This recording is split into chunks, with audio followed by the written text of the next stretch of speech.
Historical, climate, food, and economic data so you can make informed decisions as we shift into a new era. Here's what was, this is what's coming. Our world is never going back to 2019, so what will the new era look like? And most importantly, what is immediate that will affect the pocketbook and the outlook into next year so we can all get ready? Thank you for joining. I'm your host, David DuByne. Right along here with Ransom Godwin. Appreciate your special, valuable time right here on this beautiful blue planet as we sift and move more through the changes that are happening. I have a few notes I was trying to clean up and consolidate to get a more clear path of where this message goes and how to expand it. So a few things, I came through a bunch of handwritten notes because I like to walk in my forest and write, or sit next to a river and just write something. A few notes that popped out at me today, and Ransom, I know you might have a few ideas to throw after it, so I'm just going to read a couple of my thought notes here and then just let what follows in your mind after that versus, asking a question. I'm going to give my idea of what was rolling in my mind and then whoosh and see if we can compare some notes or something. Anyway, welcome to Mini Ice Age Conversations tonight. We're streaming on Rumble, Brighteon, BitChute, YouTube channels. Where are we? Twitter and Facebook. So we move from survival to abundance mode, or rephrased, moving from survival mode to abundance mode, because none of us should have to degrade our lives moving through these changes. We should all pounce on all the opportunities that we see in front of us with all these changes and problems. There's going to be the most solutions ever needed in human history, so we should be able to fill that void and make this world a better place. If you're able to utilize and understand these problems, what solutions are needed during the time. But if we're able to help the planet, help ourselves, where do you think that takes us in the new vibratory pattern there, Ransom? That was kind of the first starting thought that I had. So how do you respond to that?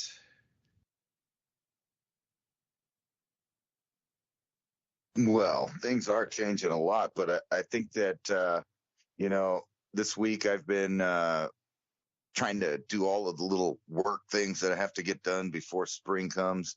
And I'm realizing I'm seeing all of these people that, have large amounts of money and have the ability to have greenhouses and stuff. They're already getting started. But, like I'm going through the headlines and the signs of the times are just right in your face. Here's a good one from Zero Hedge. Dollar Tree dinners. TikTokers go viral after showing people how they can eat for $35 a week.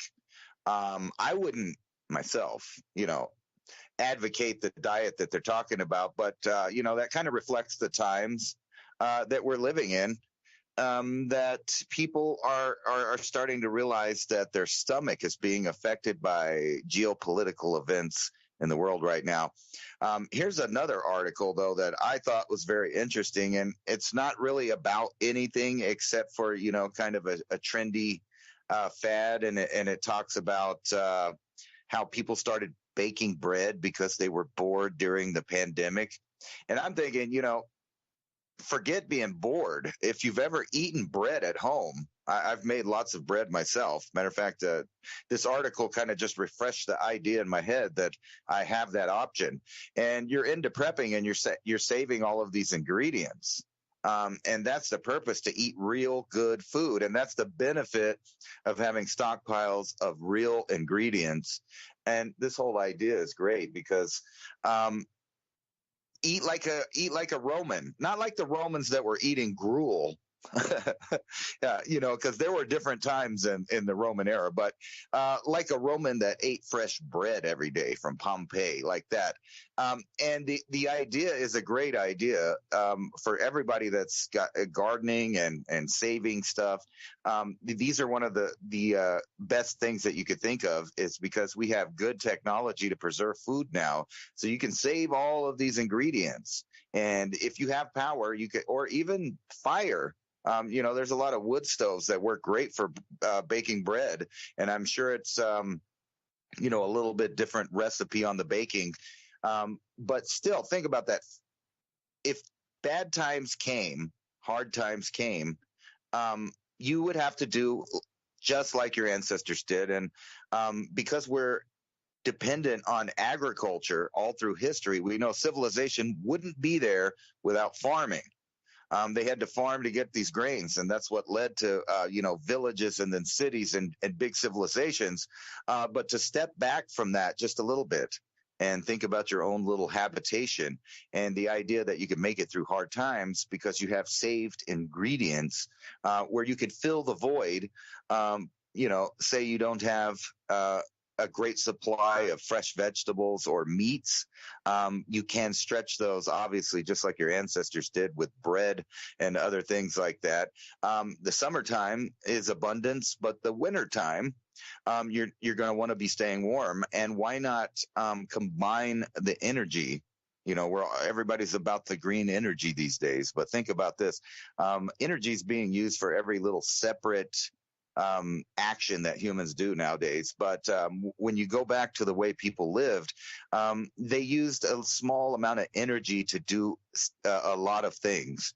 So they would be heating the house, they'd be baking the bread, and then later even on the really cold nights for places that live where it can get extremely cold, they were putting the kettles or the pots and skillets and things like that after they were really hot, and they would reheat those and put those in the beds to keep them warm to make it. These little tricks are things that I think Americans are going to have to get used to, and not just Americans, but everybody that lives in Western Europe.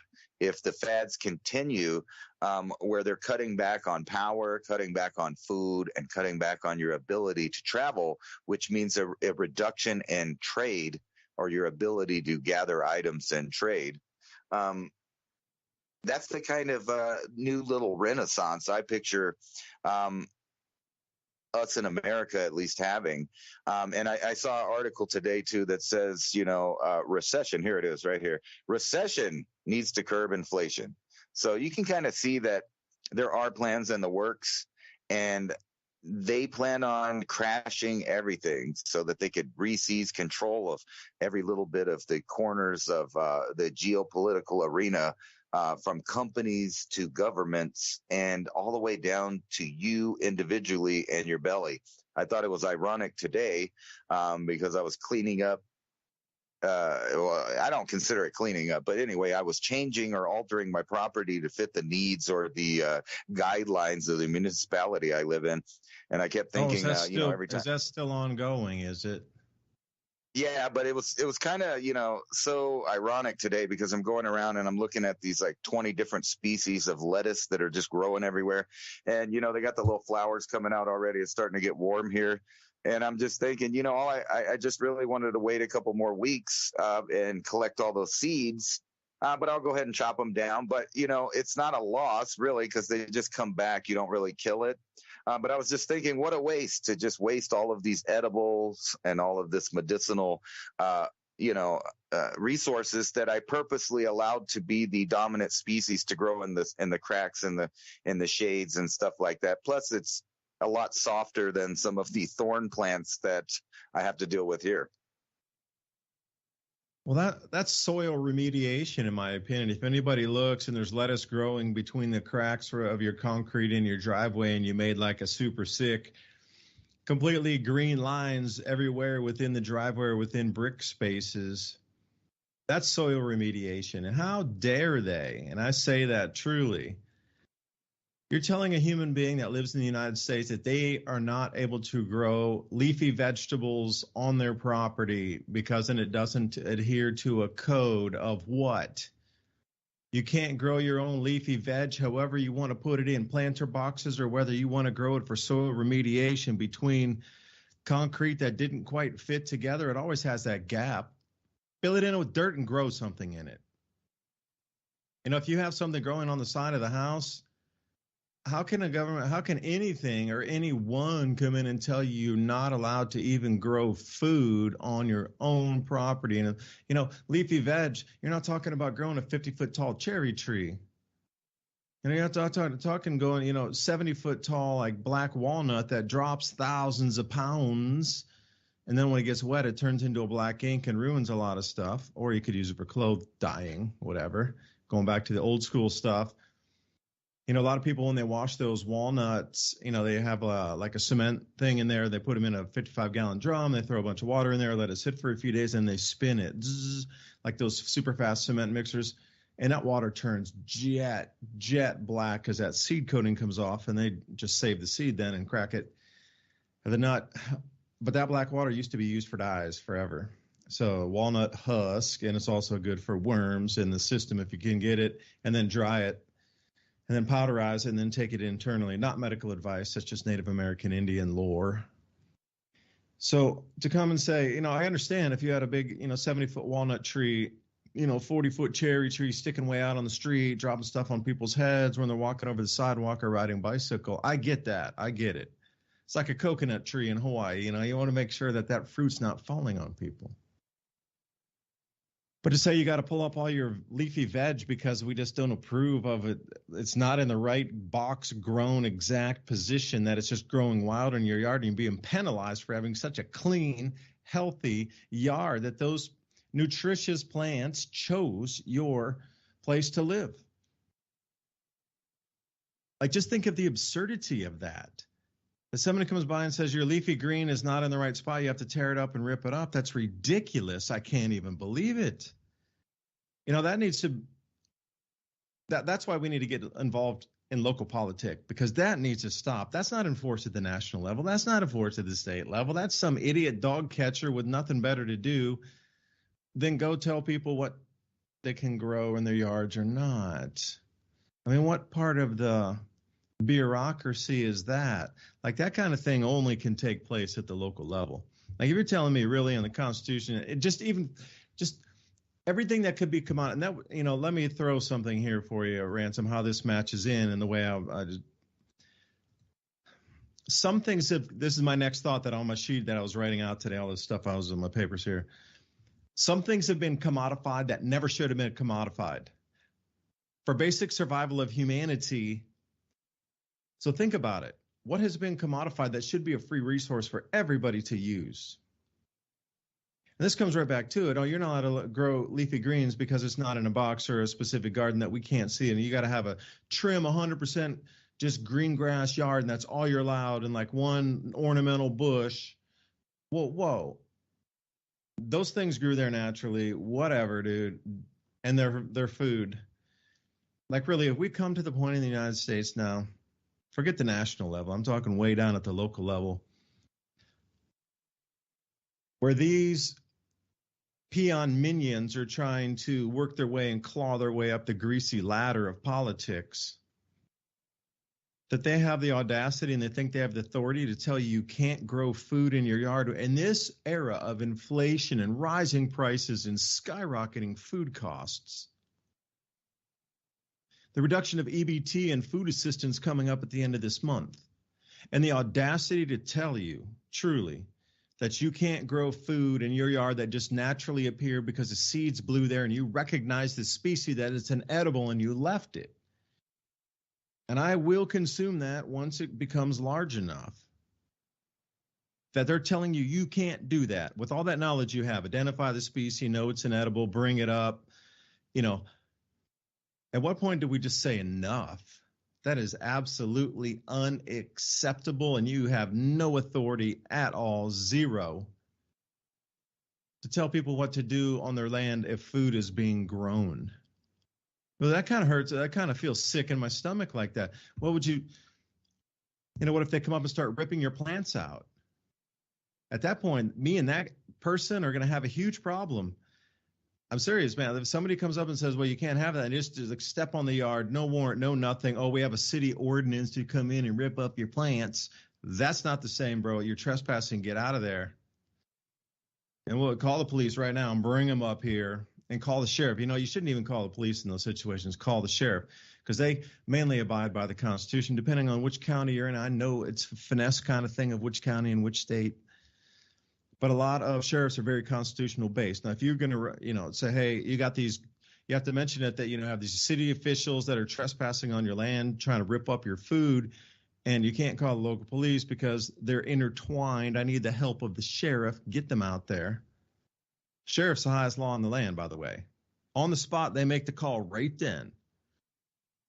If little flimsy Joe over there has a piece of paper and says, well, I work for the dog catcher's office part-time for the pull up the plants and don't let people grow their food bureau. On the spot, sheriff said, that's null and void. That doesn't count. And that's the way we all should be thinking. We should be defending our neighbors too. If you see a bunch of people come and try to rip up food around your local area, are you going to allow these same people that have derailed trains, sent all types of legislation to let the UN overshadow United States law and bring in UN mandates to push on top of these cities and turn them into 15-minute cities, limit carbon, limit trade, limit business, limit fertilizer, limit food production, and those are the local officials? The change needs to start at the local level. I've realized that in the last month. Nothing happens at the big levels. National, it is what it is. The real change, if you're going to want those 15-minute cities not to come near you, if you're going to watch them not try to put carbon allocation taxes on local farms in your area, you're going to have to start that at the local areas for politics. So anyway, maybe I went on a ramble there, but I couldn't believe that, because you think about, you're going to have to break the will of the people. You're going to have to malnourish them. At that point, you could bring in central bank digital currencies and the digital ration incarnate at the exact same time. They would be a duel, like a DNA strand of nastiness unwinding its digital filth across the planet. Because the digital ration incarnate and CBDC, they'll come intertwined for sure. But I don't know, man. I'm feeling for you. I think that needs to be a national story myself, that you can't just come in and rip people's food up or tell them they can't grow food in this time and day and age and inflation. Impossible. You're boiling my blood, man. You're boiling my blood right now. I know, but if you really think about it, it's kind of like a Twilight Zone level strangeness, because the idea is that you create an environment that looks like the Scottish Hills, or someplace on the UK island chain there. Even though that grass doesn't really grow over here, right? You have to import it and you have to do all of these chemical things and maintenance to keep your lawn like that. But it does supply industry of lawnmowers and pesticides. But if you really think about the weird part of it, so just for example, those particular species, some of them just grow wild. Some of them I've been throwing seeds around the yard, but they're all different types of lettuce that'll grow wild. Like the wasabi, like we talked about last week. It's delicious stuff. But their idea of a maintained yard is because they're on this idea of property value, ordinances, and tidiness to look more urbanized or whatever your neighborhood is, like the homeowners associations. And it's not really a new thing. Actually, you could probably do a quick Google search and find lots of incidents of exactly what you said, where local municipalities trespassed on someone's land, cut it all down. Actually one example was in Tulsa, Oklahoma, where a woman had grown an entire yard full of medicinal herbs and edible herbs and stuff. And the way that they saw it is it was just like a field with weeds in it. So the city just came and mowed it all down. They gave her a bill. She took it to court. She won later. But guess what? she's not going to grow all of that stuff back immediately. So the entire time spent doing that was stolen from her. If you want to look at the growth as some kind of inventory or product that she produced, that was stolen from her. But this idea of what they want you to do, if you think about it, it's completely alien idea. What they want you to do is make a little environment that doesn't actually exist where you live, and don't let the native species grow that are edible. Instead, you want to pour glyphosate on all of those because those are considered and classified by the municipalities and most people in passing that those are just weeds. That's a weed. That's a weed. You know, it's awful. It makes my property value goes down because the next door neighbor, because they don't realize what it is. But that is the same thing that will save people that have rural areas that grow tons of food that is unrecognizable to the general population. That exact frame of mind that's used to push people in municipalities to trim everything, grow grass, grow flowers, don't grow food. Instead of having organic soil and organic plants, they want you to pour glyphosate all over it, and then think about the people that try to garden food right next to the lawn that they put all of those, industrial fertilizers and chemicals on, and then also dump glyphosate and maybe some herbicide of different kind, and then they put pesticides on it because you don't want the bugs around your house. So think about how that is a completely alien environment from the one that we're supposed to be living in. Think about wouldn't you rather live in a cubicle of organic soil where the bug species are there, which brings the bird species, which brings other animals, and then your neighbors will look at you dumbfounded when the birds hang out in your yard, and whenever the wildlife wants to hang out in your yard, and they wonder what you're doing, when you're out there filming these exotic animals that are hanging out in your municipality. But they want the opposite. So just think about that. I just did a video on a tiger salamander that's endangered in New Mexico.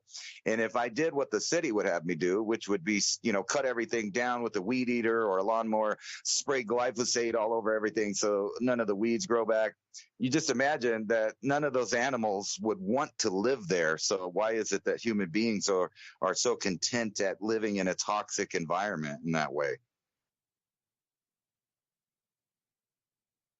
You were raised that way. Gradualism. Because you got to, we talked about this a couple weeks ago. After the fires in East Palestine, a lot of that smoke drifted over the Amish farms. So if there is contamination, I'm just saying if. Family-friendly advertising, if there was contamination on the fields, that would affect food production, if. They would have to then go buy food from a supermarket because they wouldn't be able to grow food on their own land because there'd be too much pollution in the soils that would be uptaken in the plants and make everybody incredible sick. It would be too contaminated, the soil for them to grow for this season for sure. So how does that put our gradualism of being exposed to these chemicals, toxins, food additives, preservatives, etc., over 50 years, 20 years, however long you are, 70 years, if some of you older listeners out there. Shout out to the youngsters, man. If you're just 10 listening, thanks for joining the conversation. But that's gradualism. Imagine somebody getting just blindsided. This first time they've ever eaten our processed foods coming out of our own supermarkets in America. Like, how would that affect you? And you got to think about that. So when you ask that question, that's how they do it. It's just every single day. It's a little bit. Because I had a chance to talk to Marjorie Wildcraft, and I'm also in their Grow Network. And we're going to be working with some vertical gardening on the fence this year, and food forest abundance with Jim Gale to do a food map, very much like, Ransom talked about, the person who was growing all the wild medicinals and the medicinals in the garden. They have a symbiosis. They're in different heights. They're in different spacing. So you can map that out and plant in the exact areas to make everything work in a food forest with a plan. So you just plant it all at the same time in layers. And she was saying that, coming up it looks like May, June, that things, at least from their end, and they're really connected into a lot of growers and farmers, and farm markets, these kind of things, that availability of food is going to get leaner coming up May and June. And I was like, Marjorie, what do you mean? And she says, you got to go check out the planting over in Ukraine. I said, all right. So I know a few sources there, and I did just that. And then, she's a couple days ahead on the of hearing this. So I'll read you that this comes off of Twitter here. And this is off 24/7 Ag. So you can find them. It's full ag news, and they have all the Brazilian planting, which I might run through because Brazil's looking really, really, really way far behind on the corn planting. It's too wet. They can't plant in the fields because the seeds will rot before they germinate. So it's the lowest ever. And 2021 was the lowest ever before that. So it's interesting that 2021 and 23 are the two lowest corn producing years. But back to the Ukraine here. It says, facing fields full of mines and short of cash, many Ukrainian farmers are likely to sow a much smaller area this spring than they did following Russia's invasion, and what could be a further blow to global food supplies after disruptions last year. So if I may spin that into English in a longer version here of explaining that. So facing fields full of mines. There's been a huge amount of ordnance that's been going back and forth from both sides, and a lot of it's quick movements, like just rapidly moving through 100 miles that way, back 50 miles, up 20 miles, and they're running through farm fields the whole time doing this. So you got to think all the way at least to Kyiv, or in the middle of the country, that whole area out to the east, back of the Russian border, all that farm area has just been run over back and forth of trying to secure area in the conflict. So full of mines, yeah, there's unexploded ordnance, plus all the field fences have been run down, the irrigation's been broken, the roads are torn up, so you can't even really get farm equipment in there. And what I'm looking at is just like these giant ditches and craters and all kind of thing. You could not get around that. So if you had a big piece of equipment, I'm looking at these fields here going, now you need to come down really small to be able to get around all the areas that are torn up. Now, there are some bigger splotches there that are still you could run bigger machines on, but there's a huge majority where it's only going to be small machinery. There's so many twists and curves and, ditches dug out and things just, piles of dirt, 3 feet high all over in the fields where something erupted and whatever. Short of cash means that they don't have the money from last year for the exports because the grain corridor got shut down there. Remember, there was like an export embargo. So all the grains were sitting there, not exported. So by the time they got approval and the UN brokered deal to get the grains out of there through the Black Sea corridor, the grain, most of it had been relegated to, chosen as level of or relegated to animal feed. Well, it was human consumption at the highest level of what could be used for factory production of foods for human consumption. It sat around so long that it was downgraded to animal feed. And then some of the animal feed at that time got a little more moisture into it and was deemed unusable, but still buyers out there will take it. They do the extra steps to try to, I don't know how they get, they had some mold and fungus issues in the corn. They call it black corn. So you're going to have to, pull those out by hand? I mean, in the real world, when you got 500,000 tons of grain, you got black corn in it, it's just a total loss. But over in different parts of the world, somebody will buy it and then pay somebody to pick through and pull out the very darkest bits of corn out of each ton and then put it back together, scramble it, roll it, and then resell it or use it in their own factory, whatnot. So sowing smaller areas, and this was the thing that was talked about, is Ukraine is a huge, huge, huge breadbasket. And in terms of export to like Africa and different developing nations, it's the number one on the planet. Like the U.S. is not predominantly shipping its number one amount of export to Egypt, for example, or the Sudan. The big players within the United States, a lot of it's going to China, Brazil's buying some, the EU's taking it in, but it's not, what you consider like Malawi as a top trading partner to for sure take all the corn from America. But the Ukraine is all the way through North Africa and the Middle East, parts into the stands like Kazakhstan, Uzbekistan, Kyrgyzstan. Those areas buy a huge amount of corn from there. And also Kazakhstan's a huge wheat producer in itself. And Iran's right there. So you get that whole block of major wheat producers, corn producers, all there. And it stays pretty much in that regional area of all those developing economies. Like that corn or wheat is earmarked for the rest of that part of the planet.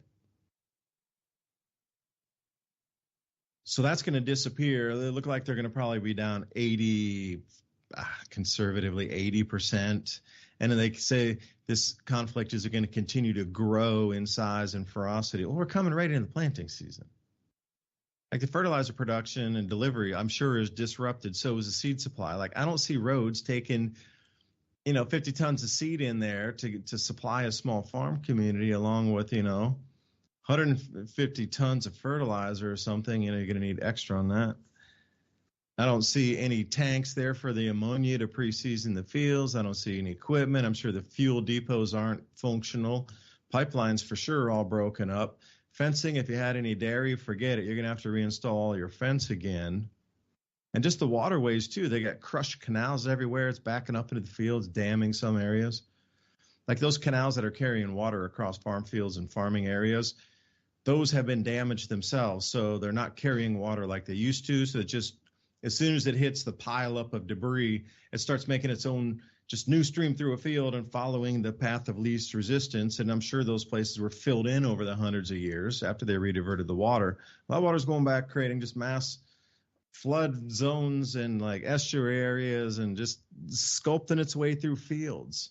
You can't put heavy farm equipment in after that. It's super soggy.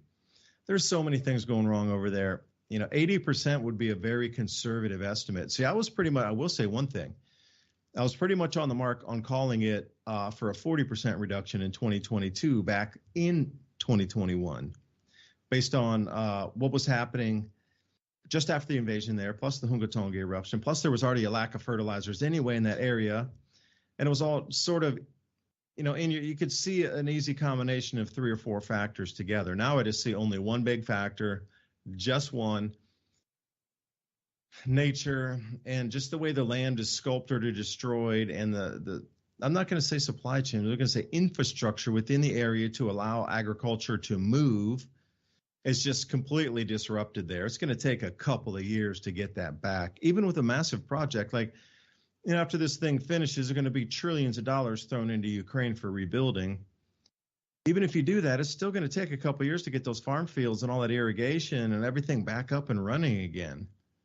Electrical infrastructure is one thing, but then you got the water and then you got the farming right after that. So, all three in tandem to rebuild it. One of the largest countries around that region, Ukraine's pretty huge.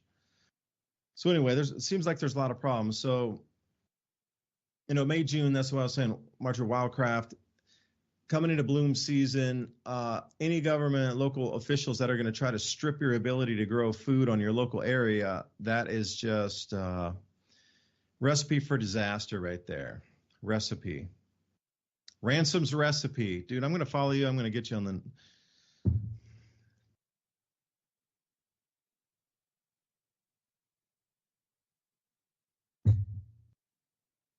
What was that last part?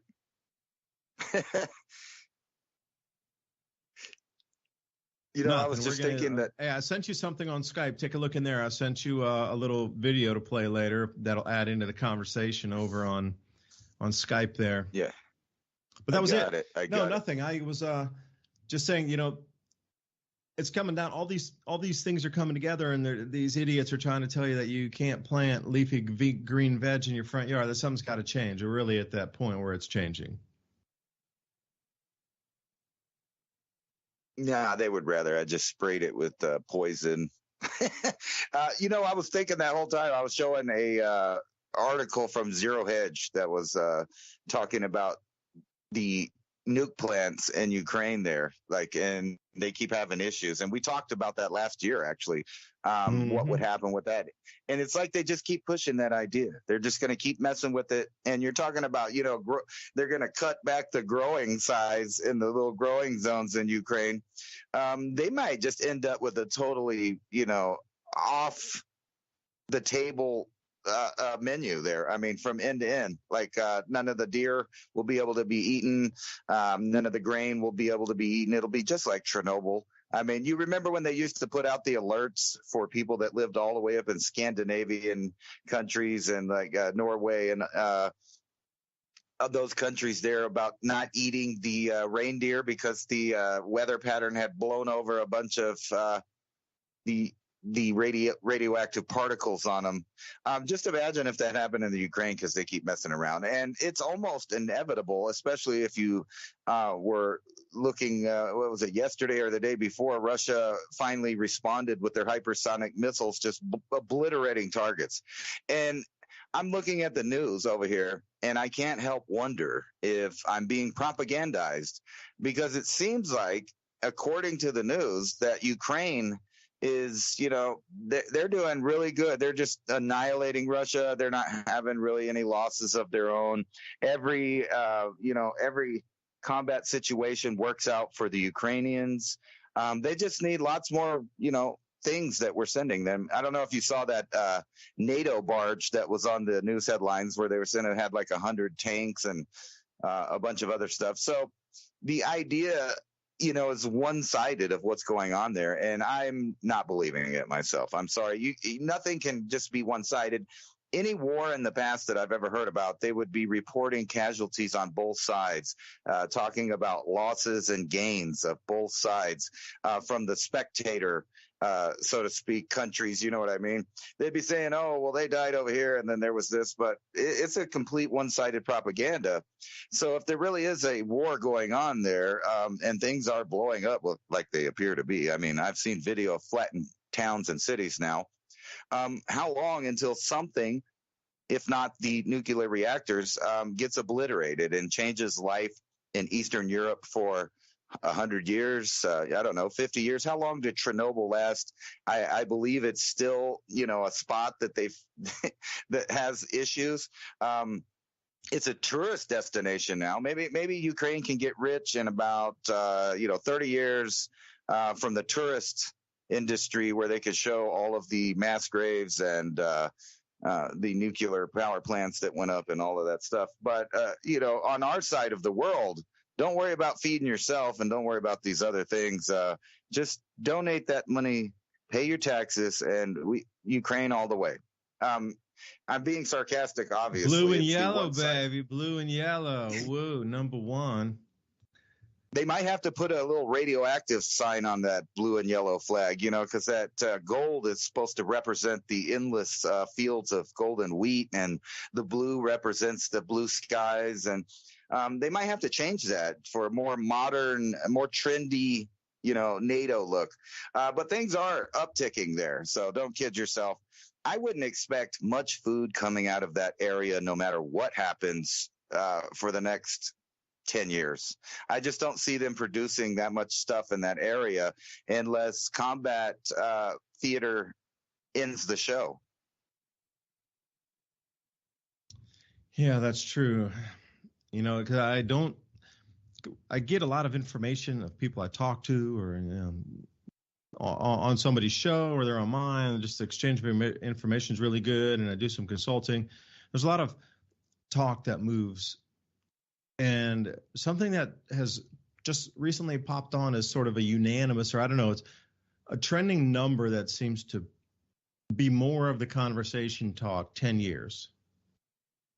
And I heard it one, and okay, 10. I thought it would be more, around 2028, we'd really start to swing out of this. Because keep in mind, everybody out there listening, there's a few more events to happen, and then we're going to come to what I consider the apex of the first wave of this cycle of the two waves. So after the first one, into 2028 or so, we'll be done with that first wave of disrupted magnetic fields on the sun and the way it's disrupting our own electromagnetic fields on the planet and the rest of the planets in the solar system having, changes, more luminescence, they're glowing brighter, wind speeds are changing, Neptune's atmosphere reversed, you got auroras coming out of the crust of Mars because it doesn't really have a pole. Then our own effect, really all these changes that we're seeing, it's just so incredible right now. It would be overwhelming for somebody 10 years ago, even to look at the weather headlines or the agricultural headlines or the economic headlines. If you were to take somebody from just 10 years prior, not 100, not 20, not 50, just back and say 2013, 2015, after the financial crisis, and you dropped them into today's headlines, they would be shaking on the floor going, this can't be, it's so close, how can it be? This should all culminate, and this is the first, they're trying to distract. When I say them, I'm talking about elite powers or whatnot. So here's what we're going to go through. So the 10 years, is it valid? That should be more of the question. And let me see if I can find a quote or something I was working on today that'll match up with that. The awakening of humanity in a new vibratory pattern. This goes right along with all that electromagnetic change. This is why the distractions must become larger and larger to distract away from that awareness. Trying to keep you trapped in a certain frequency, power parasites can control.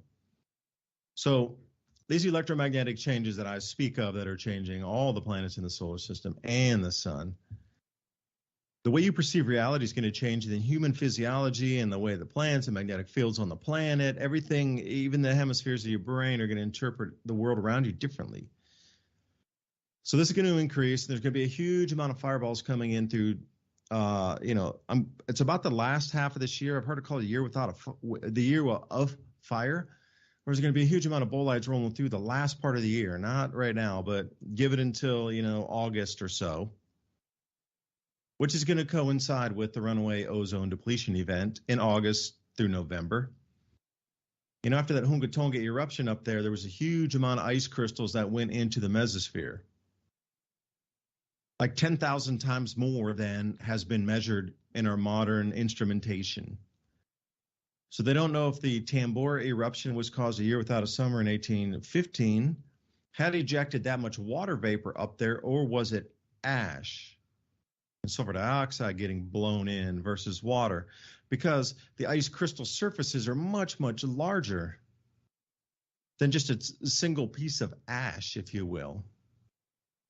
Those are really fine particle size by the time they get way up there, 30, 50 miles above your head. Well, the ice crystals in comparison are much larger. But as far as we know, at least the measurements that have been talked about so far, about 10,000 times more than the averages on a registerable precipitation or moisture, how they calculate that in the different layers of the atmosphere and the stratosphere, troposphere, we are up into the mesosphere, at about 10,000x what the normal is. But the thing is, ozone breaks down on that ice crystal surface. So the ozone, for just a quick primer 101, ozone is an O3 molecule. You breathe and we breathe O2. So can you imagine if you were to breathe O3, how much more energy and oxygenation to the blood that would provide? Just saying. Ozone, I think Rife was working with that. I know Tesla had worked with it. Marconi, I know, was working with that back in the day. Dr. Brown had too. Seems like anybody along that spectrum that understood frequency vibration and the bonding of molecular bonds to bring different sustenance into the body. So O3 breaks down. O3. It breaks down into a chlorine oxide or bromine oxide. So they got a little chlorine's up there hanging by itself, a single atom, and it's saying, hey, I want to bond. And then bromine also is up there saying, hey, I want to bond with something. I'll grab an oxygen and let's dance on the ice. So the amount of ozone that's going to be lost coming up at that same time, we're going to get a huge heap ton of like these bolides and different space debris coming in. It's going to coincide and overlap at the end of the year. And when I say runaway ozone depletion, this is no joke. This thing is going to be so massive, so giant, so fast And scientists are going to be so baffled. Look at them, scientists baffled why the ozone hole increased above the year 2000, its biggest ever.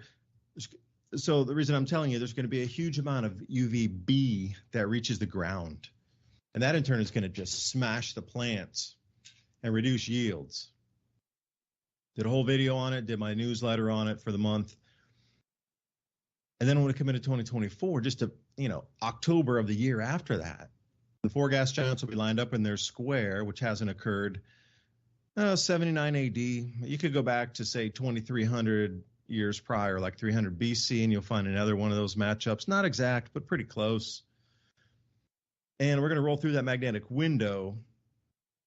And then 2025, immediately after we come into our spring, like April, May, June, Earth is going to be in front of the sun by itself, and gravitationally, every other thing in the solar system is behind us, pulling everything directly in to the side of our Earth because the sun's behind us. Jupiter, the entire solar, all the planets and the sun are behind the Earth. And we're going to be zooming through a very weakened, just a bow shock. More debris is coming in because the sun, its electromagnetic field is behaving strangely. All right, that brings us to 2025. So at that point, I was thinking, all right, the elite would have made their move to try to get central bank digital currencies. A lot of systems aren't going to work at that point. They're going to have a huge amount of landslides and crustal displacement, and infrastructure won't work. Railways will be ripped apart from their tracks. There'll be a huge amount of bridges pulling apart. Pipelines are going to rupture. Fiber optic cables are going to rip.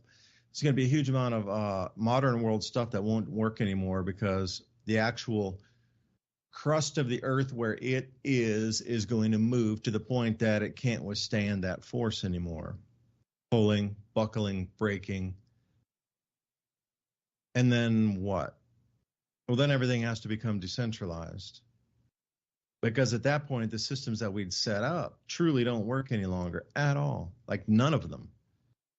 And that's the whole scary thing. Like the electrical generation, unless it's in a local area going to your local place, it's not going to work. Then what kind of feedstock or what kind of input is used to generate that electricity? Because even if you're thinking it's hydroelectric, a few of those dams are going to break and crack during this time. And with nuclear, hopefully they build it strong enough. But then you got to think about the delivery of things by pipelines, gas and this sort of thing, and oils, and those pipelines are going to be rupturing all over the place. Rail, that was the greatest way to go in the day. So I thought things would revert back to like it was in the 1920s. So I found a place out here in Tennessee that had 2 rail tracks near it, and it was a boom town in the 1890s, 1910, 20. And then, as all countryside towns too, they dried up. There's no longer really even a terminal. I think it stops for freight like once a week or something.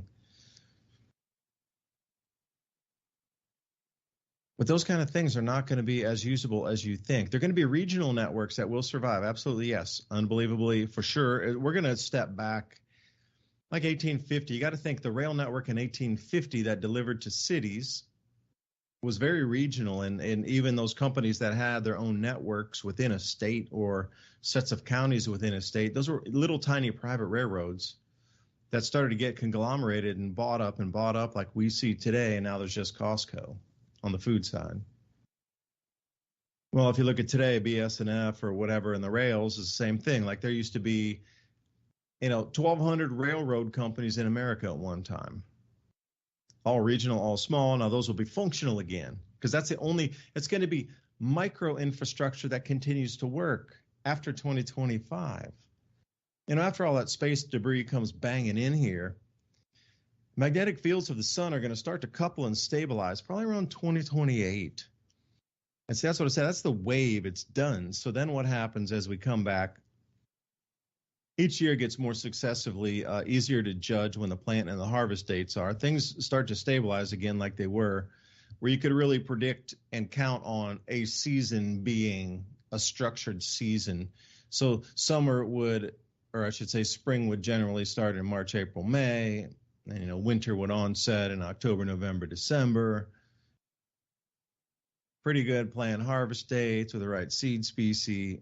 Okay, now that's being completely thrown out with different changes in atmospheric flows and whatnot. That should all stabilize. But during that time, all of us are going through this massive awakening with frequency changes coming off the same star that's over there to the left called the sun. Like that frequency of that star is changing. We're like 3 planets away from it, and the consciousness is tapping into these changes. So a lot of people feel skittish and crazy. It's just interesting how the vid overlapped with the greatest increase of that electromagnetic frequency change since 2019, 2020. So all the freaky skittishness that everybody felt when everybody was locked down and all these things happened over the last 3 years was to override the natural changes that were occurring during the same exact time of that frequency change, that if all that wasn't going on, you would have noticed it. But because all of the upheaval and all the business loss and the closures and all the freakiness and just people losing their minds with what happened, you barely noticed that the frequency changed because everybody was so distracted and so like mesmerized. The whole world changed. You felt it change. You felt the frequency change. You felt it change. But it was interfered with. There's an interference wave of the vid. That was the interference pattern to block your awareness of that frequency change. That's the level that was gone to, so you didn't see it and feel it. You felt it, but it just was interpreted in a different way. So we're coming into it again where it's going to get super intense coming up in 2024. I mean, intense. If you thought what you felt frequency-wise and like emotional-wise and just like energy in the air-wise over these last 3 years, you're going to need to multiply by like a 10 or a 20x when we come into 2024 in October. No kidding. So all these changes are happening. I'm just wondering, I don't know. I rambled too much, man. I lost my train of thought there, except it's going to be a rapid shift in consciousness, Ransom. Yeah, well, you were talking about that. I was showing an article that's talking about the Pentagon funding experiments on animals to recreate the Havana syndrome. Because, as you remember, a lot of people said they felt like, something was affecting them in some weird way, talking about getting off of your frequency. And, first they said, well, they were using directed energy weapons on them. And then later the Pentagon said, hey, wait a minute. We don't want to talk about that. So we don't believe that happened. So now they're out in the open testing directed energy on ferrets, because they can replicate the mysterious ailment suffered by U.S. personnel. So right out in the open now, but it's on animals, so it's a conspiracy theory. Right out in the open, they're talking about the exact technology that would be in effect. That's microwave energy, if anybody wants to know. So they direct that right at someone, change the way they feel. Well, they could even make them poop their pants. They could make them feel nervous. They can make them do anything. It's proven that they have technology literally that can go right to your skull and make you hear the voice of God. But all that on top of that, I saw some really cool conspiracy theorists in our chat rooms there. One of them was talking about the possibility that maybe the countries of the world are putting their arms into Ukraine for either one purpose is to control it because they think it's going to be a good grow zone or a safe zone during the ill effects of the onset of the grand solar minimum, or two, they want to destroy it so their enemies can't have those resources whenever things start shaking up. So I thought that was pretty cool. But for conspiracy theories, have you noticed in the past 20 years, I don't know about you, I live here in southern New Mexico where there used to be train tracks going all over the place. A lot of those have been decommissioned. They pulled up the wood, they pulled up the iron, they totally moved it. And then all of a sudden, during a supply, you remember last year we were talking about strikes and, stuff stuck in places that couldn't get on the railway. Now we're talking about every day on national news, another train derailment. It almost seems like there's a program to tell you that the rail system isn't dependent, to let them take control of, further supply chain. And then also they have a ready-made excuse for why things are not being delivered, because this accident, that accident, they were working on this track, that track, it's undependable. We keep having accidents. And I'd like people to Google this. There are certain groups that brag about their political affiliations and how they would derail trains, and in fact have done it in the past in Canada and Europe. I wouldn't say that the ones in the United States are because of foul play like that, but it is a weird coincidence that so many in a row. It's almost like there's a pattern. So many industrial plants, fires, food manufacturing, distribution, entities are all having industrial size accidents right now as we come into this new era. I could add another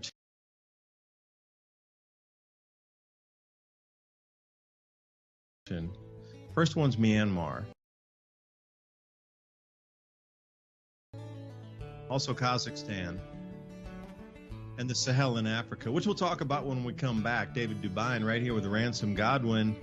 Mini Ice Age Conversations every Thursday night, 10 p.m. to midnight, Revolution Radio. We'll be right back.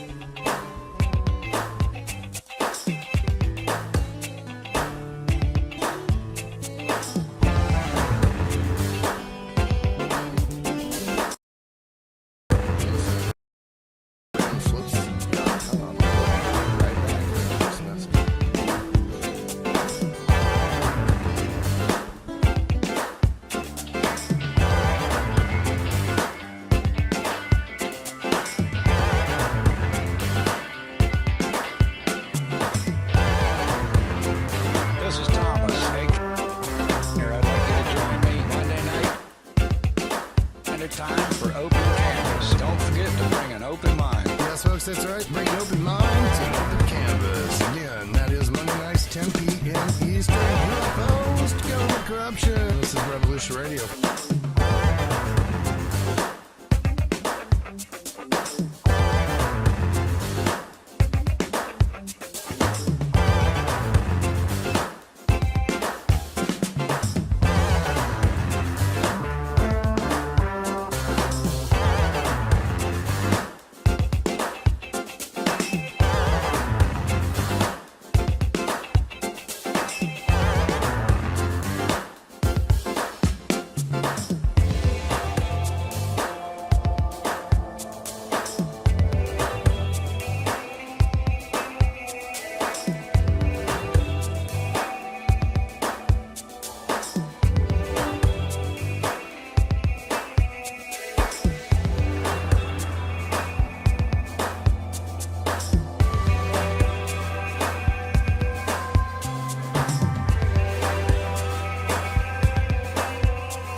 right. Thanks for listening while we took that short break here at Revolution Radio, freedomslips.com.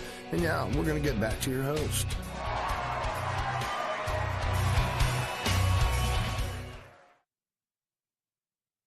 And welcome back for the second hour of mini Ice Age conversations.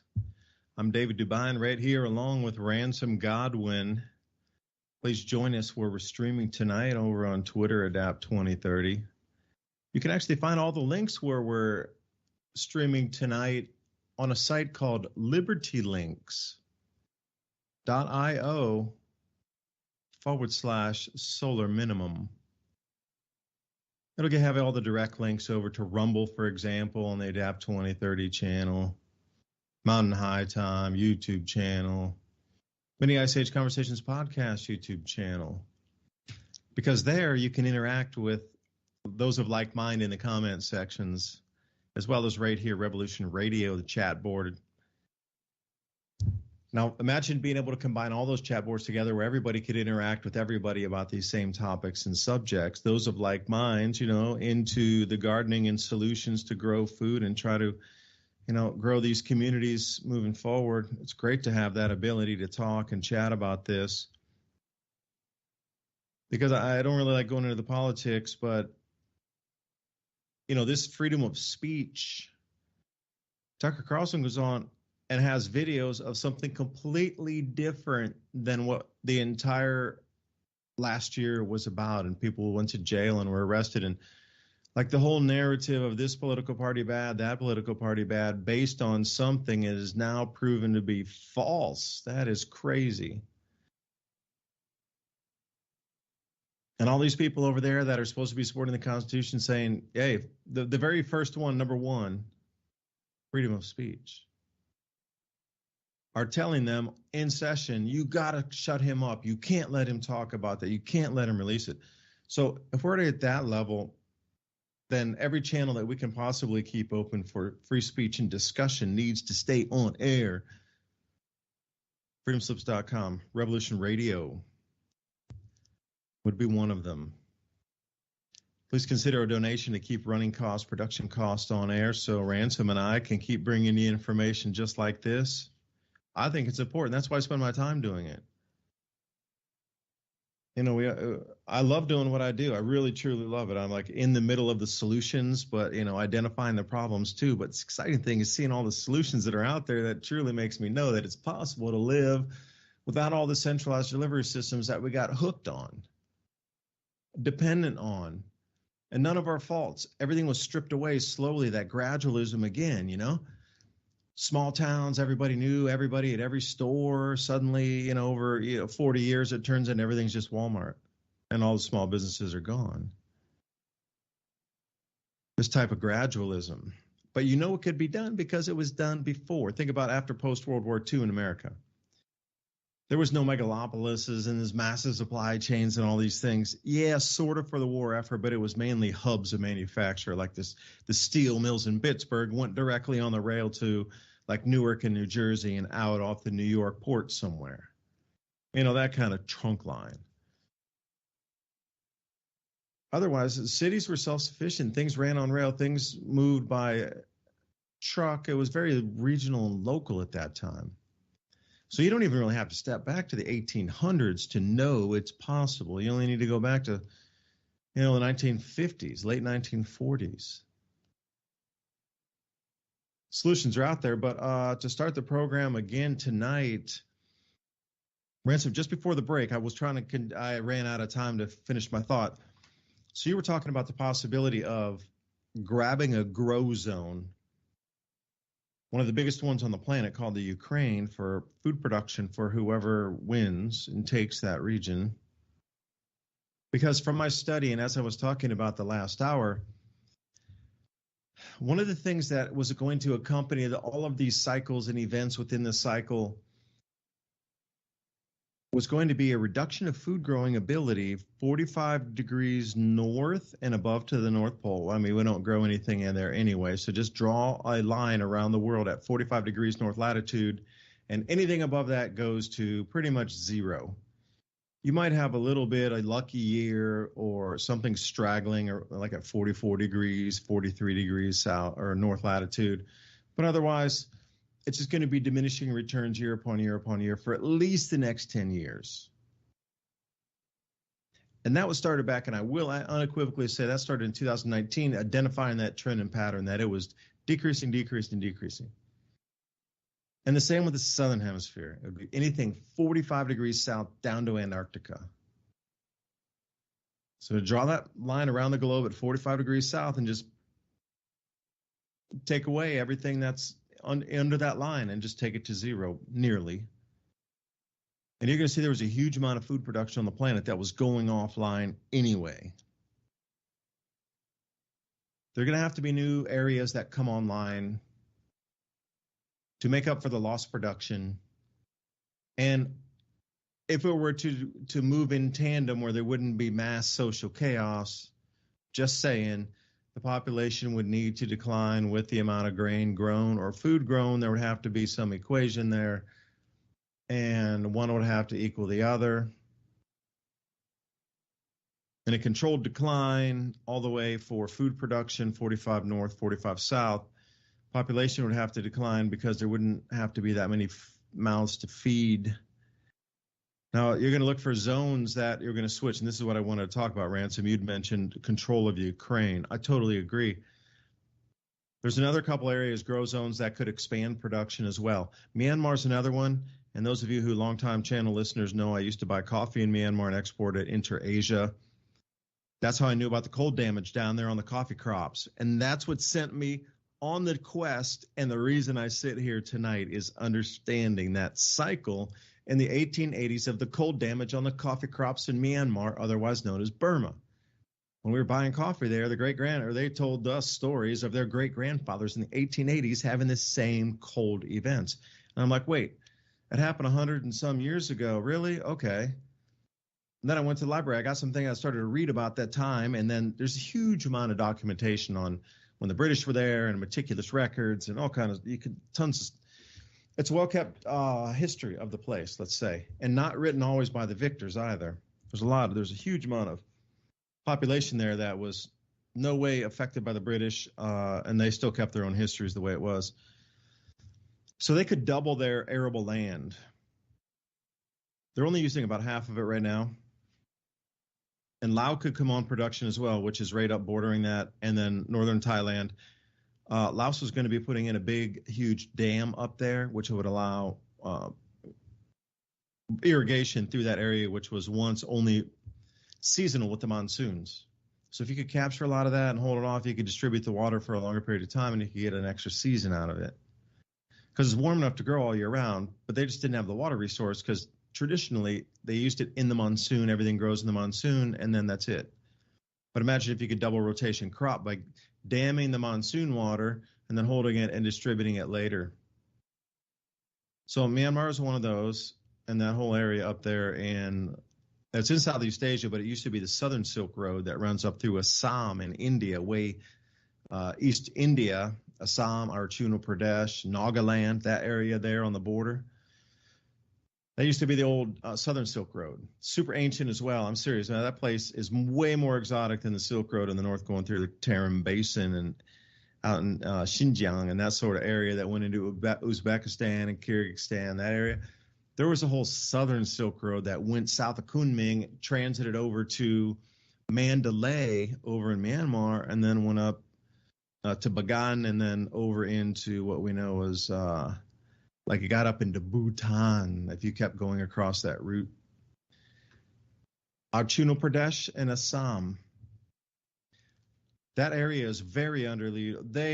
There's stuff growing there, but they could hugely turn that into just most a giant breadbasket ever if you were to include all of that area there.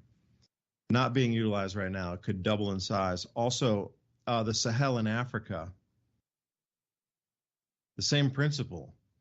If they can dam the monsoon rains in, say, Laos, and then distribute those at a different time, the West African monsoon's changing, so the amount of rainfall precipitation moving inland, like Mauritania and further south, is hugely wetting the areas of what used to be the old drainage basins and estuaries of the mega lakes some 6,000 years ago in the Sahel. So that's getting wetter. So if you were to tap the Nubian sandstone aquifer and just have a second water source that you could easily and readily apply, then we have the same thing. See, it's same, but different. Speaking of Thailand, same, but different.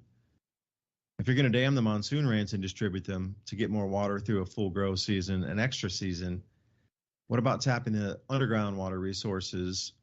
I mean, thousands and thousands and thousands of cubic kilometers of proven water resource under there.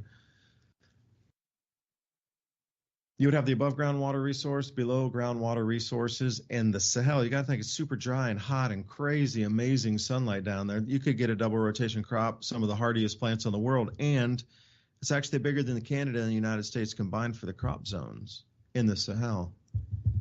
So I thought I would start us off, and I know it was a ramble, so those of you who were right at the fence's edge, almost got blown off with that typhoon throw there of info. So anyway, Ransom, thanks for joining for the second hour here.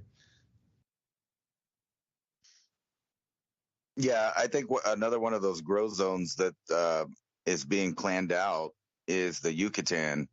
When I recently visited there, I talked about this before. The entire area is being laid out the groundwork. It's like a grid system. If you saw it from the airplane, it's like a grid system going through the jungle.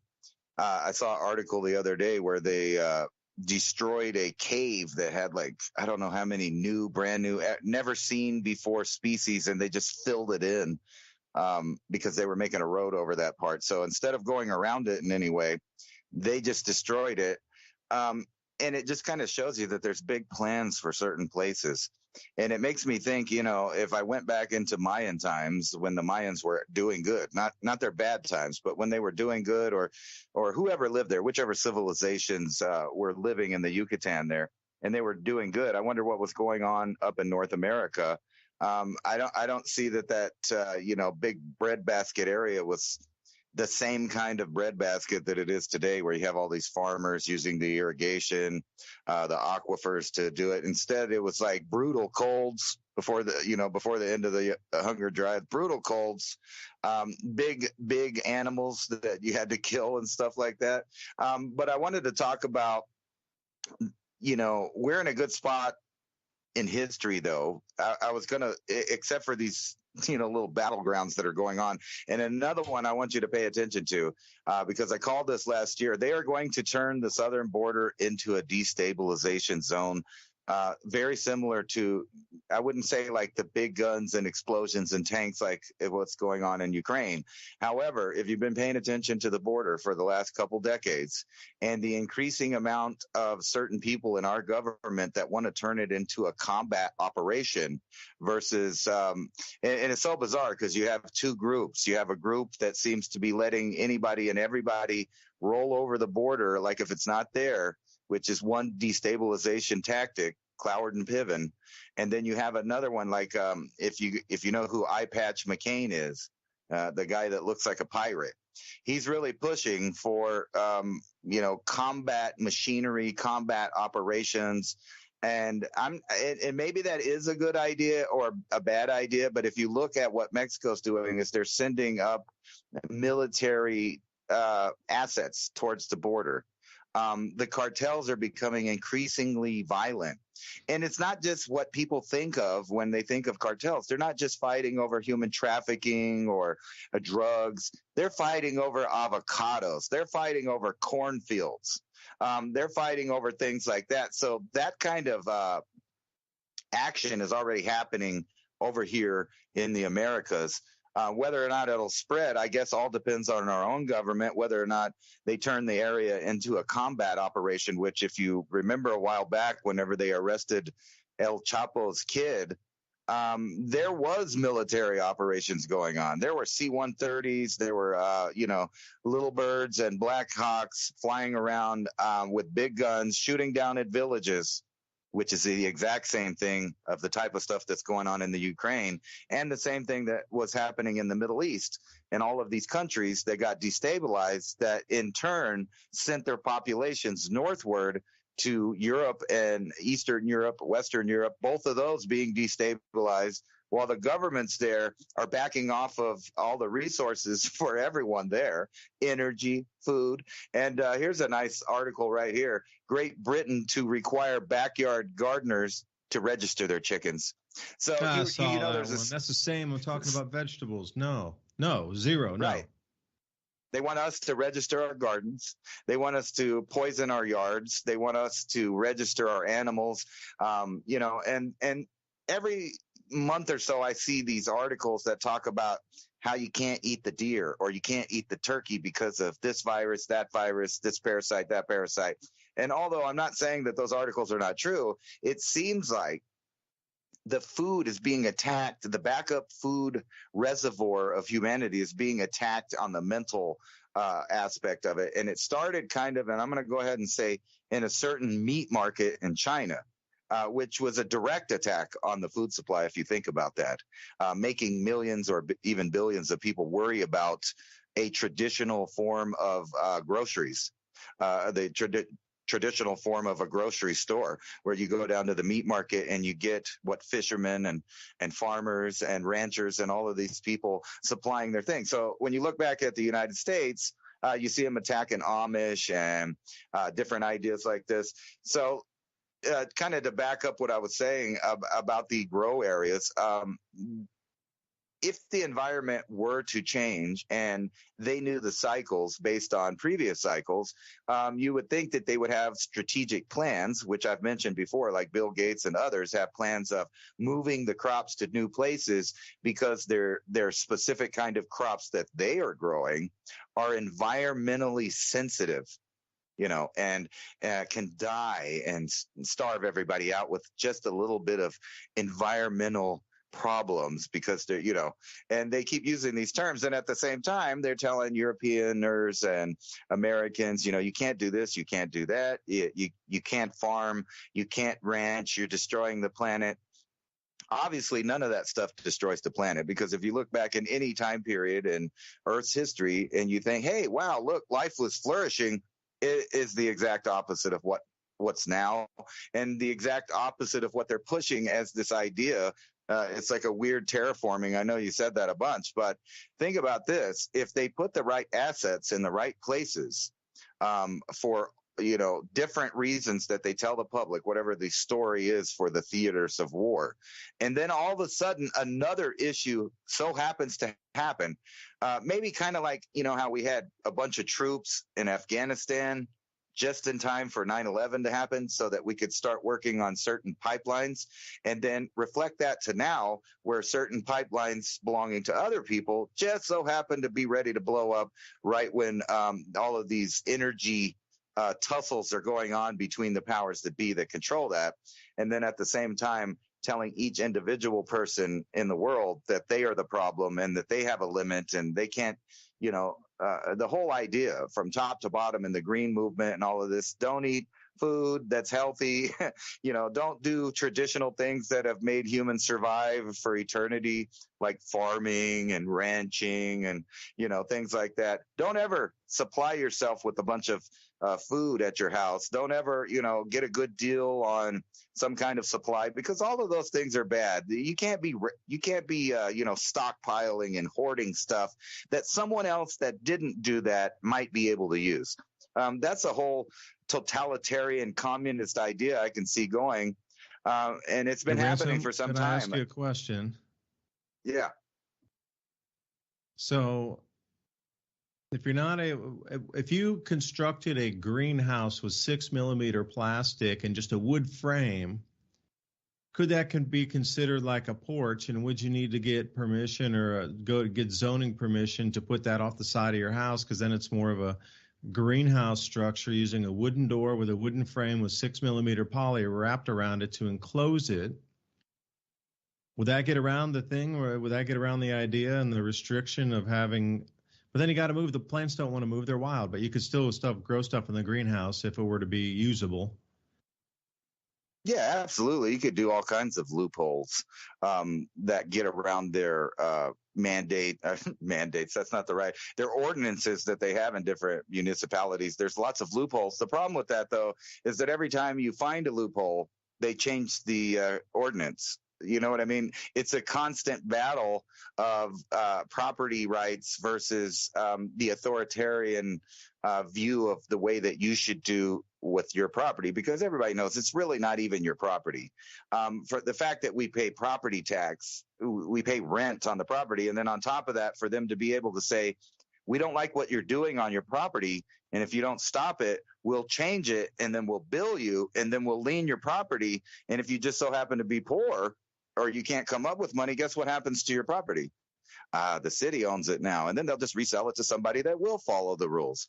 But you're right. There is loopholes that you could do. It's just when you start thinking about the idea of the masses and most of them not having a large amount of money to dispose of in that way, you realize that the ordinances and the municipalities have it in such a way that it keeps the poor and the people with money doing good.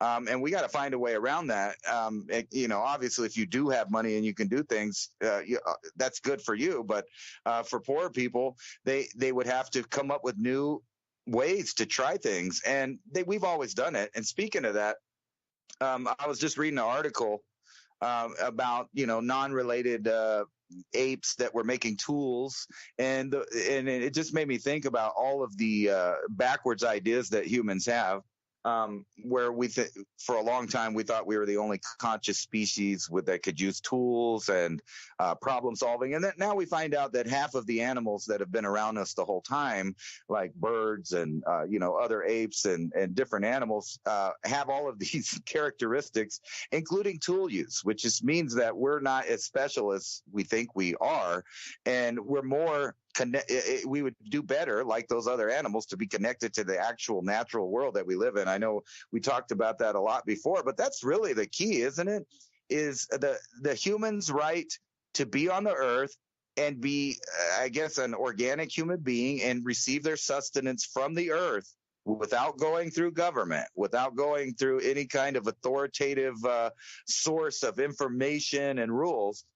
How do we do that? Because that's really the apex of this. And I see all of the governments doing exactly that. They're gathering their supplies. They're making rules for their enemies so that they don't do as good as they are. And everybody's stockpiling on stuff. But at the same time, you see one thing that's not being stockpiled in an area. And you have to notice that if all of the Western European countries are giving away all of their weapons, and no one's really, checking in an even way of what's going on the theater of war there, I could see a day in the not too distant future where all of these weapons are just set up to change the maps again. And I think that's actually the goal. I've been looking a lot into the governments of South Korea and Japan, and almost like I predicted, they are making new laws and treaties and stuff more in line with communist China, which tells me that there are long-term plans for the South China Sea, which would completely complete the idea of the Trilateral Commission's idea of three separate blocks on the world that form this one world government. You would have the Middle Eastern African bloc, and then you would have the Eurasian bloc, and then the Americas as its own bloc. And each one of those would be, governed from the top. And they're setting that up exactly. And I wouldn't be surprised, for their own benefit in the near future, that South Korea and Japan, I wouldn't say that they, team up with China, but that they would make some adjustments and some treaties where they're not involved in any potential conflict that seems to be headed to reality with Taiwan. I just don't see China, after all this time, giving in to Taiwan. And judging from what the United States is doing and their views on stuff, I don't think we would do anything about it. And I think it's been planned for a long time. That's why when Obama was in office, they removed the fleet out of the Taiwan Strait there that had been there since the 50s. That was a good indication that all of this was going to be happening.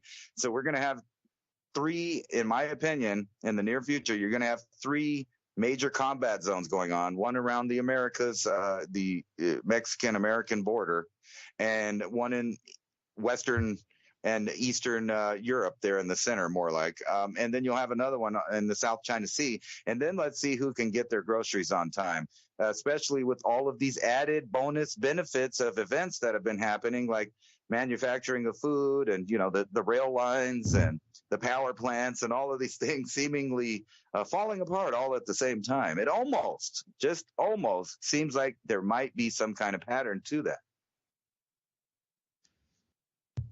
Yeah, you brought me on to a bit of study from the afternoon. I was looking to try to weave together a bit of ancient history, because I found some lithographs with the Roman Colosseum, buried 30 feet in mud on one side. But then I stumbled into Nikola Tesla earthquake machine, 1896. Now, how does this dovetail with what you're talking about? Free energy. Using the Earth's magnetic field to generate power instead of using water for hydro or splitting atoms, quote unquote, to do the nuclear or burn something to create a spinning rod that does, you could spin the same rod with the Earth's magnetic field. You just have to put magnets on two plates and have them push away from each other. I mean, something at that rudimentary level of usage, understanding, magnets push away from each other if they're oppositely oriented. So make a whole disk of them, offset them at an angle. 36 degrees to 37.5 degrees is a good one. Do the sacred numerology, 36. It's always been throughout antiquity. There's a lot of, the golden ratios and mathematical vortice principles built into these numbers. So would not the electromechanics of the planet itself and the electromagnetic field use the same principles encoded as myth, encoded as religion, so you would know that the the divine workings themselves are encoded in the number that's encoded in your religion? So 36 would be one of those numbers. So if you're going to tilt your magnets to make the opposite disk spin, start with 36 degrees first. Anyway, I think I ramble sometimes. All right, 1896. Tesla was working on an oscillations that could be used for energy transfer. And he's talking about Earth's magnetic field here. The idea was to create an oscillator and to create various frequencies that would pulse at a certain rate. And that pulse rate would be the generator for an electrical device. In 1897, the device was ready, and in 1898, took him 2 years. Remember, 1896, he started working with this oscillation invention. 1898 was ready. He started using it in his New York hotel room, 48 East Houston Street, and the entire building started to shake as if an earthquake was going on. People called the police. They called the fire department. Where's the machine now? I mean, imagine if you would improve on that and then you could take it into space. An oscillation or a wave can be transmitted long distance or short distance, both okay. But think about the possibility of everything you just spoke about, Ransom. How would that have changed if free power was around? Like, everything we're even talking about would never have even happened. We'd be sitting on a completely different planet, not even having this conversation. It'd be so wild out there that it would be a bizarre science fiction where people would walk outside a press going, that was such a dark movie, I don't want to watch that. But that's our daily lives here because of the control mechanism of banking, because of all these resources we never needed ever. And you look back in this thing and like, who hijacked this planet? Terraforming the skies, terraforming on the earth. You can't tell me that digging out trillions of tons of minerals and coal and all these things and burning it. Forget about the pollution, not talking about CO2. I'm just strictly talking about using all the rubbers that needed to be manufactured. All the forests disrupted to put the rubber plantations and then the palm oil plantations. Hell, half of Indonesia stripped into plantations now. Single monocrop. Rubber in Myanmar too. I went to a couple rubber tree farms. That's just for the tires. And then all the cars that have all these tires. If we'd have weightless transportation with these same oscillations and magnetic levitation devices offer, we never would have even needed to build any roads on the planet as you'd understand them now, with all the concrete and all the asphalt it would be a completely different structure, probably even be natural. You could follow the contours of the planet, of the earth, of your local area. And the fossil fuels, not only the drilling to find it, but the maintenance and the rigs and the steel to create those rigs and the pipelines and all the refineries, you wouldn't need any of that. None of it. Zero. So now I'm starting to slip back in here. Okay, this terraforming is under the guise of business expansion. Because you can't tell me ripping down half of Indonesia's native rainforest, which everybody was quibbling about. Oh, you're going to step on the moth. How many times have we heard that over the last 40, 50 years? The planet's going to die tomorrow if you let the moth go, the salamander.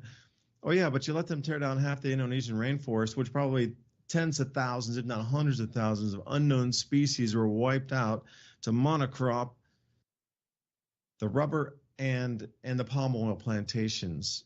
It just is so bizarre and so absurd. And, you go to the oil drilling and how much pollution has been put out. It's almost like the spills are on purpose to pollute coasts with a known breakdown factor that they would then change, like the water pH or the water viscosity in a certain range across certain, and the weather patterns are bent and they're different. There's just a lot of changes that took place on this planet. And none of it, zero of it would have been needed if we had been using magnetic levitation, oscillating motors, magnetic power production plants on demand in your home. This was all in the 1890s. That was already here. And we built out an entire planet of systems that we 0% need other than there's only two purposes: control the human race on the planet, or to terraform, or both. And I'm going to leave it there because I'm going to get in. Ransom. I don't want to go any deeper on that one.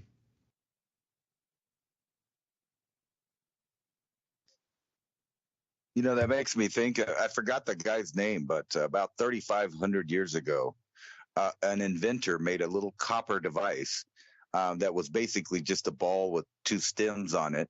And when you put the fire underneath it, it would, of course, boil the water and the thing would start spinning from steam power. And it always made me think about, did he know what he invented at the time? Because what he invented was a steam engine that all you had to do is put a shaft on, some gears. The possibilities are endless. And an entire industrial revolution could have happened 3,500 years ago or so. Imagine what the planet would look like now. And it makes you wonder if that just wasn't a technology that was already recognized by the powers that be. And they just said, you know what? Nope. And that was the end of that invention. Because we know that kind of thing happens today. We know it from Tesla. We know it from endless patents of, devices that people have invented to go on gasoline engines, diesel engines, electric engines, et cetera, et cetera, et cetera. So we know that the powers that be do not want us to have what they call disruptive technology. Unfortunately, they have the same view on disruptive thoughts and disruptive civilization, meaning if they don't like the type of civilization that you are doing, and even if you're doing well at it, like the Amish, for example, you're going to be attacked. So in some ways, we're going to have to move into a time where our knowledge is hidden. And I know I've said this before, but we may be going into a time where community is the only thing that we have to figure out. Real, genuine, loyal, high intelligent friends in a community that all are producers of something that is valuable to humanity. And not only that, those people have to be secretive about what they're doing because there are so many regulations, laws, rules, mandates, codes, penalties, etc., taxes that will interfere with just the basic human behavior of trading and living together in a communal sense and still having independent freedom and thought during that. So I think we're about to go into a time not unlike one of the previous resets where secret societies, secret schools, and secret education had to be formed so that certain groups wouldn't lose information over time or during the reset. Like if you just look into education today, it's obviously not about educating our children. It's about indoctrinating our children to ideas that are contrary to a nuclear family and a community that produces and is self-sufficient and self-reliant with not only their mental state, their medicines, their foods, but their education, know-how, and philosophy. The whole idea that we're coming into this era where there are two sets of facts about everything and an entire half or more of the population judging people on simple ideas of freedom of thought, freedom of speech, freedom to protect yourself. We know the way that the governments judge. If you just take water, for example, water was ruled by the Supreme Court as not a human right. And think about that. If they can rule water not a human right, then why is food a human right or air a human right or any of these other things? But in the meantime, they sell you these ideas that are negative, destructive, destabilizing ideas to the masses. I can name a few, but I'm not going to. I'm sure you know what they are. But things that go away from taking care of yourself, taking care of responsibility of your own life and those you produce, and the idea that we live in a time, too, where they can convince people not to have their own offspring, that's somehow bad. The only thing that you really have a human right, think about it, is to reproduce yourself. If that is a bad thing. And I was thinking about this the other day. I'm not what you would call a Christian per se, although, I agree with a lot of the beliefs, wisdoms, and morality of some of it. However, I'm thinking, I'm looking at these story times happening. I'm looking at the new statues being put up everywhere. I'm looking at police arrest people in different countries for thinking and for praying and for doing basic human protest of just standing there thinking to oneself. And this is happening around the globe. And we all got a big taste of it with this reformation of government powers during the last 2 years. It's really scary to think about what's the next emergency and what's the next powers that the powers that be claim to be theirs. And like I said, water, air, food, these are all ideas that we need to survive as human beings. But so is the information that allows us to utilize those resources. So what a scary time. And it's a good thing that, there's so many out there right now fighting the system. They continually get shadow banned, censored, taken off the air. And what are they really telling you? Ways to be healthy, foods that are probably good, alternative thinking about some ideas. Are these really what they call violence? Because that's what's going on is the state, the governments around the world are calling basic human freedoms and ideas violence, like speech. And, think about why in the world would you ever think in reality that you would match up an Amish farm with a SWAT team in the same sentence or story? That's like putting food, edible foods, in the same idea with toxic poisons. And that circles back to, kind of the weird matrix that they formed us, that's a completely artificial world. And that's exactly what they want, an astroturf world with GMO plants and certain guidelines and behaviors that they control from the top down, influencing people's opinions and their mood. And just like that article from the Pentagon, do you think that if they admit that they're doing a certain thing to animals, that they haven't tried it or don't do it to human beings? Does that make sense to any of you? No. But your statement about 3,500 years ago of having the same technology available, perhaps it was, and then, we've had global liquefaction events between then and now, and a lot of that has just, after each reset, and now I'm talking about global liquefaction event resets where so much is damaged of the top 2 miles of the crust moving around during these electromagnetic events. It's not like the entire planet's going to go into an earthquake 10 thing at the same time, like that Day After Tomorrow movie. Nothing like that. There's the top mile. Let's even the top mile of the crust of the planet behaves differently and moves and morphs and slips and slides and cracks and rifts and sinkholes because of the electromagnetic changes of our planet. We're really talking like the thin veneer of like polyurethane on top of a cue ball kind of thickness. That's it. So when you said 3,500 years ago, maybe I just put in 3,500, I put in 2,500 BC, and then 3,500 years ago, as you were talking on here, just I use DuckDuckGo for my search engine. And the world, it pops up time maps, world in 2,500 BC.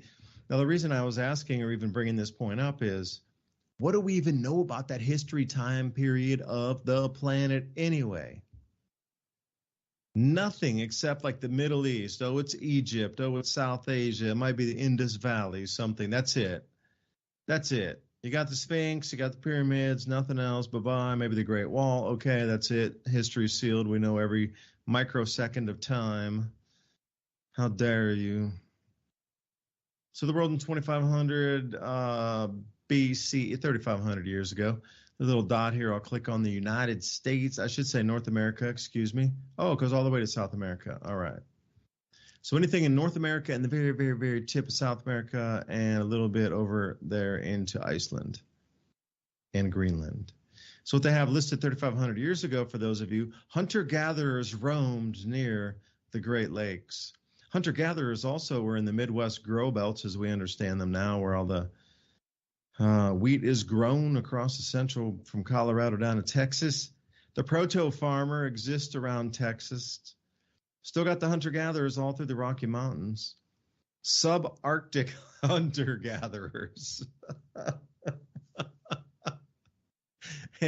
In the mid to northern latitudes of Canada, and then you got the Arctic hunters / Arctic hunter-gatherers. And then you had the I made the boo-boo. It's 2,000 years old. And that's all they really give us about. And they put all of Central America, they just have farmers. So the last 3,000 years, I'm laughing at the absurdity of the labeling of this. You're telling me there's copper, there's possibility of having at least air compression like they did in the 1700s. A lot of people were using compressed air. Even now, pneumatics are just hugely huge. And some of the same possibilities with the Greeks existed to at least spin something with thermal action. And we sat here as hunter-gatherers across entire North America, all the way down to South America. That's it. And that was it at 3,500 years ago. Nothing in North America. That's a vast, vast, huge, gigantic area. And I'm even afraid to go into Europe. Yeah, it's still all hunter-gatherers, hunter-gatherer peoples. See, this is interesting. Hunter-gatherer peoples. Indo-European speaking horse nomads is coming from. Oh, you mean Genghis Khan? Okay, they're coming that direction. Bronze Age farmers. Well, that's right along the Black Sea there. Oh, there's a huge amount of ruins under the Black Sea, by the way, if you can hold your breath and get down 40 feet. What else do we have? Southern European farmers, Berber farmers and herders, Atlantic farmers and herders. Okay. So, it's so murky, the past is what I'm trying to get at here. The past is so murky. But there are some things that are left in time, like a collapse of a period of time. So that same time period brought me over here to the Hittites. Now, I know the Hittites from 5,000 years prior.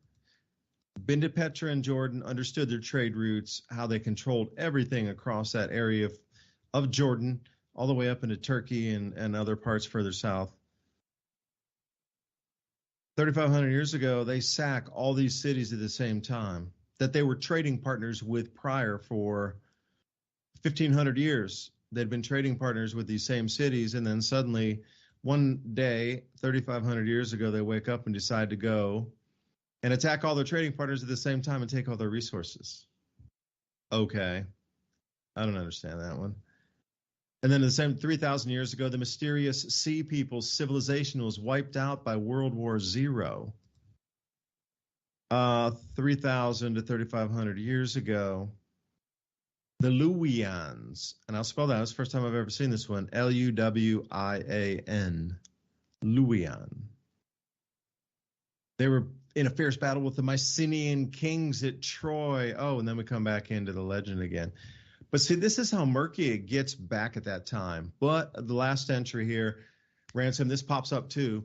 The first use of aspirin and a concise summary using the roots of the willow tree 3,500 years ago to present, which I think is interesting.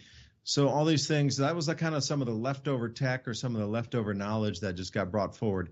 Willow trees is kind of the no-brainer. You got to have a willow tree if you have wet on your property. And, yeah, you got tea. It only take one leaf of a willow, fresh new leaf. It's like picking the edges of like any tea plant you've seen before, but it's really super bitter. So only use one leaf or one leaf end to make your tea. Anyway, I'll leave it there. I'm kind of babbling again, man. It's getting that time of the night, I think. That's all right. I misspoke. It's 2,000 years old. It's called the Hero Machine here. And it's still 2,000 years ago, 30 to 20 BCE, 2,000 years ago. It's the basic core of a steam jet engine. They could have had the Industrial Revolution. And then you go back 100 years before that, and you got the Antikythera mechanism, which was, supposedly 150 or so years before that. And that's a completely complex mathematical computer that's built with. So I'm looking at these two devices. And so what I said seems to be pretty legit. Think about it. You got this steam powered thing right here. All you have to do is add a shaft and some gears. And we know that they had the gears because here's this mechanism right here with all these finely cut gears on it. So we have absolutely no idea what kind of technology was even 2,000 years ago, because the powers that be, or, events just happened to make it not come to our time. But if they had it then, why couldn't they have it before then? 1,000 years before then, 2,000 years before then? We know that some of these fine cut stones from the megalithic sites from Egypt to Peru to other places seem to have been built with ancient technology that we don't know of. We've never found it. We haven't found the saw blades, the power tools, none of that. But it sure does look like that they had at least some kind of high technology. Maybe it wasn't electric. Maybe it was piezoelectric. I mean, I don't know. But obviously they had the parts back then. And then that circles back to that idea about these guys 300,000 years ago. They're not even humans. They're not ancestors of humans, but they were using tools.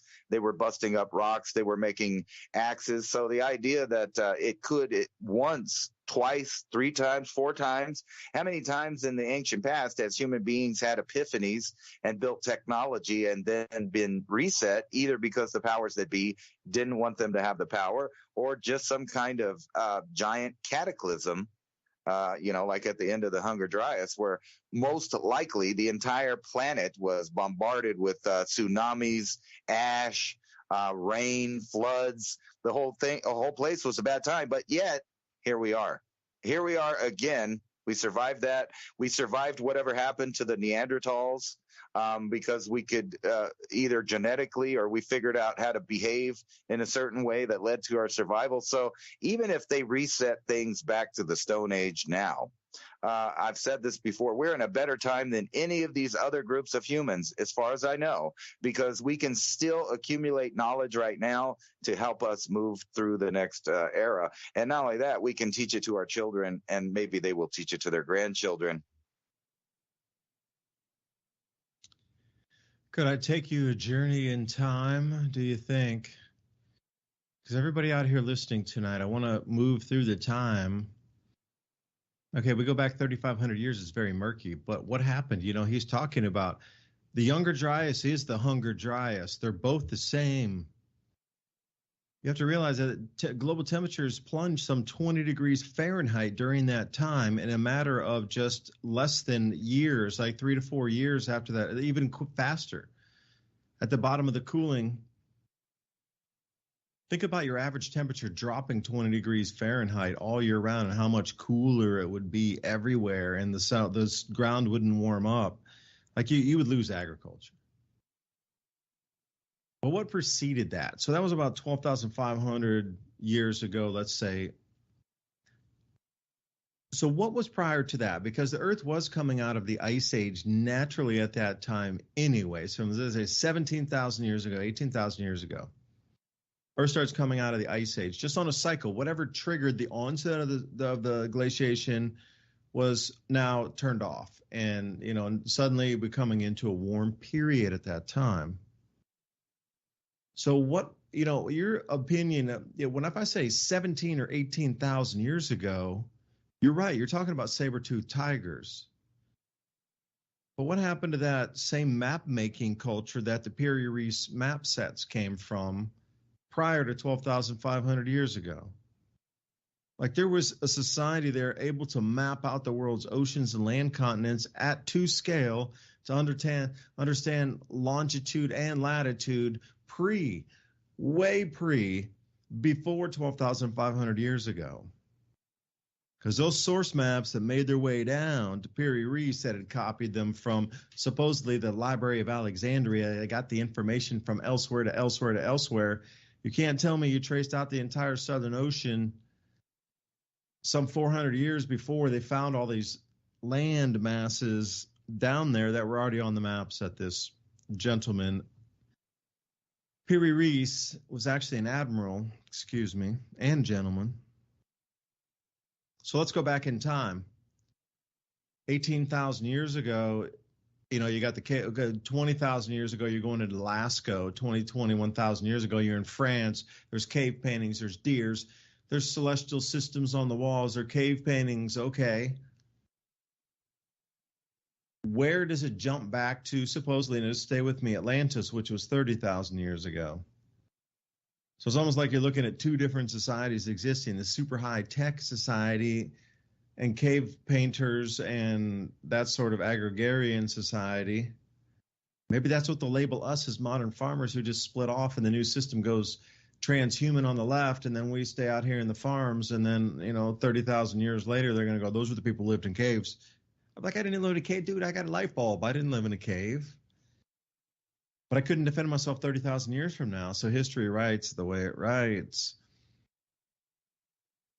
But the thing about that, coming into the glaciation, and I've probably said this till I'm blue in the face, when the Earth entered the glaciation approximately, 105,000, 100,000, 103,000 years ago, somewhere in that range, it was traumatic for those people as well. They entered the glaciation time.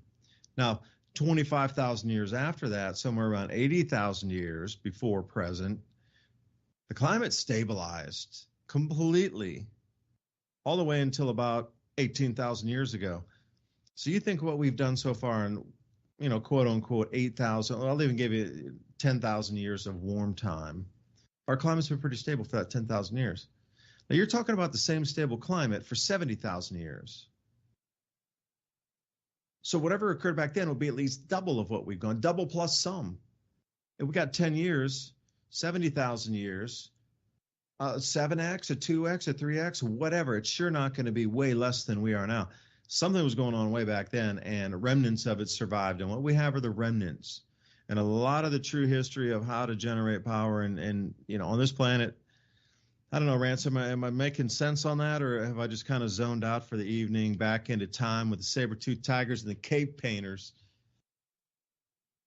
No, I think we could paint a picture that even stretches back a little further than that. There's a big argument whether or not Tiwanaku in Bolivia and Peru, the whole structures there, are 17,000 years ago old because of the orientation of it seems to be that it was built on what they thought was the cardinal directions at the time, but it's not lined up with now. And actually, we see that when you go to Göbekli Tepe and some Minoan sites where they turned it just a little bit And God knows how long in between they did this, but they kept building monuments. And we even see this in the west of the United States, in Idaho, in a recently discovered area where these giant earthworks and geoglyphs are all over the area there, and they're turned just a little bit. And just to think about this, I know 23,000 years ago, right here where I live, there were people running around with giant sloth. Are you telling me they didn't have maps? Are you telling me they didn't have technology? Come on now.